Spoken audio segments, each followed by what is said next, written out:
मारे लड़की मारी जुदी पकड़ के तू काय जाने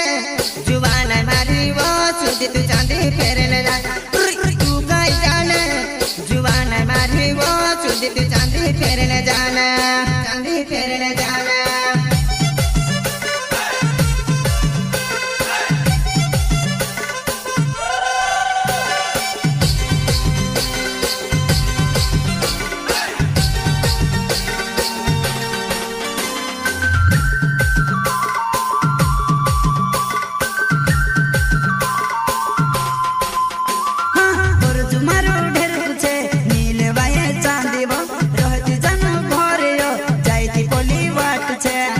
पोली बात छे